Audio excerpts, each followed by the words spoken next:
Welcome back mga kaaldab. Ito na naman po ang inyong lingkod, si Mr. Destiny. At magbibigay po tayo ng pinakamainit na update po ngayon sa social media. Well, pinapatrending nga po nila ngayon si Maine Polkerson. Ang daming mga posts pero hindi naman po nagte-trending. Kumbaga naaagapan po. Remind ko lang po ang trending si Vice Ganda, Alden Richards at 5 breakup and a romance mga kalab.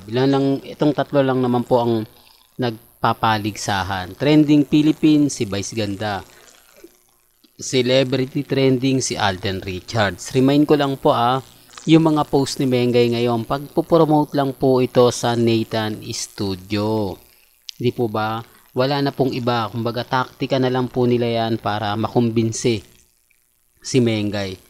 Pansin nyo po ba, pagkatapos i-post ito ni Mengay, may lumabas na post na kung saan nga po Mrs. Atayde na nga po o Maine Mendoza Atayde na nga po yung lumabas sa Instagram.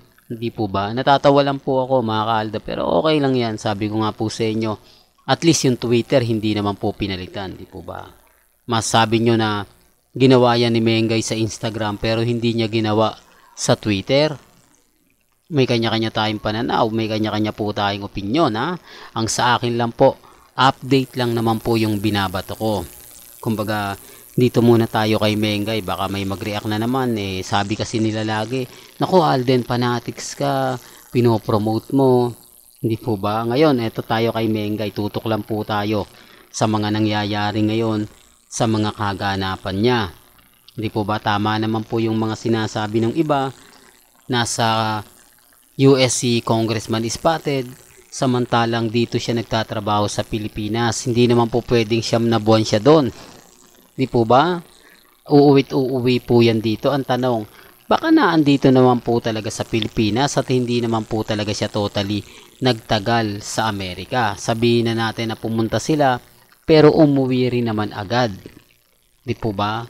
Malamang nasa Congress pa rin siya, hindi lang masyado. Siyempre sa dami ng kongresista Di po ba? Mababantayan mo ba yan? Basta ang importante lang naman po, dumadalo siya sa mga meeting. Kaya nga po nagtataka kayo, parang hindi siya hinahanap ng mga kasamahan niya sa trabaho. Baka naman kasi nandun siya. Di po ba?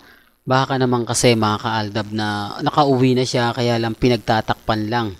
Di po ba? Yung mga post kasi ni Ibiang, parang hindi mo alam kung matagal na, hindi mo alam kung bago pa lang, di po ba? Wala kasi, ang dami kasing tanong na hindi niya nasasagot. Pero siguro, kung sumasagot po siya sa mga comment po sa kanya, malamang mapapaisip tayo na kumbaga, latest yon, di po ba? Hindi. Kumbaga, hindi siya talaga nagre-reply at never nga po talaga siya nag-reply. Alam naman po ng iba yan.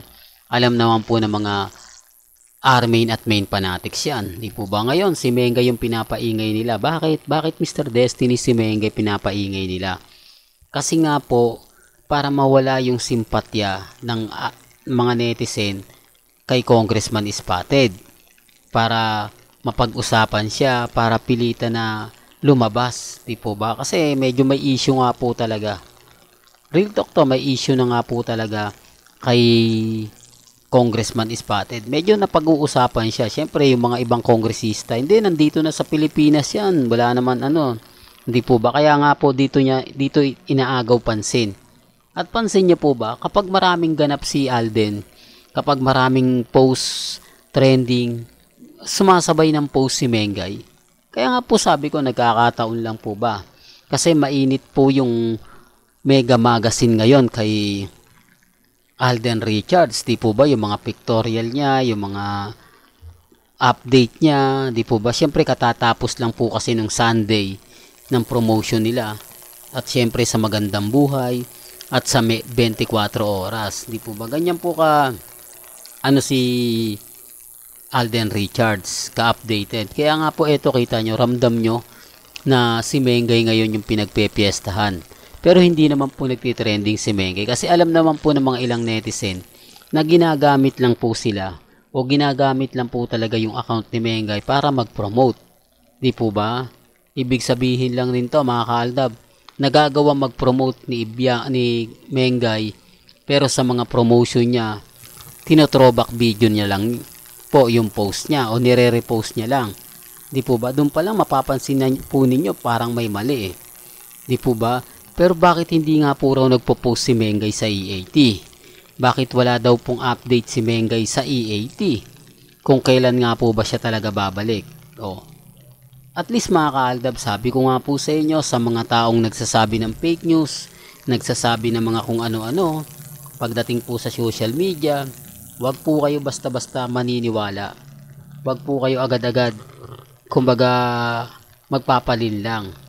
Kung gusto nyo lang po talaga ng mga talagang 101% na update, pupunta lang po kayo sa channel ni Mr. Destiny, di po ba? Sabi ko nga po sa inyo, pabor man o hindi, pag-uusapan natin yan. Gaya nga po ng pagpapalit ng pangalan ni Mengay sa kanyang Instagram. Hindi po ba? O doon pa lang, panalong-panalo na Armin at Main Fanatics eh. Pero, ang tanong, bakit nga po ba niya ginagawa yan? Anong rason na pinapaingay yan ni Mengay? Hindi po ba? Kasi kung titignan nyo, bakit ngayon lang? Pwede naman yan sa susunod na araw. Bakit kumbaga nakaramdam ba sila ng yung tipong umiingay nga po ba? Kaya nga po ang daming lapses, ang daming sana pag-post nga po raw niya, sinabi niya sa mga fans niya kailan ang balik, di po ba? Baka nga po talaga totoo na naandito lang. Kaya lang syempre maraming magre-react sa akin. Di po ba? Sino naman po kasi tayo para paniwalaan? Di po ba? Pag nag-update kasi tayo, sasabihin nila fake news na naman yan. Huwag niyong paniniwalaan. Samantalang kitang-kita nyo naman po at damang-dama naman po ninyo kung kanino nga po ba yung mga post na kumakalat ngayon sa Instagram, sa Twitter at sa Facebook. Pansin nyo naman po, di po ba? Si Alden, trending na yan. Hindi ko na ina-update kasi kumbaga mamaya na lang. Unahin po na natin kay Mengay kasi marami nga po talaga nagtatanong. Gaya nga po ng sinasabi natin sa mga taong kumbaga nagre-react, nagko-komento. Ako naman po kung ano lang po yung nababalitaan ko, yun lang naman po yung i-update natin eh. Bahala na po sila kung ano yung gusto po nilang sabihin. Well, hanggang dito na lang po yung updates natin ha. Kaya kung gusto nyo pa po ng pinaka-latest at sariwang update, abay tumutok lang po kayo dito sa channel ni Mr. Destiny para updated po kayo sa mga latest at sa mga bagong video po na ilalabas po natin. Kaya kung bago ka lang sa channel na to at isa kang true-blooded Aldab Nation na nagmamahal kina Mengay at Isoy, tama po ang channel na pinuntahan mo, kaya consider na po kita ang bagong subscriber at huwag mong kalimutang i-share ang mga video po natin sa mga mami, sa mga titas at sa mga senyor. Hanggang sa muli, salamat po sa panonood at pakikinig.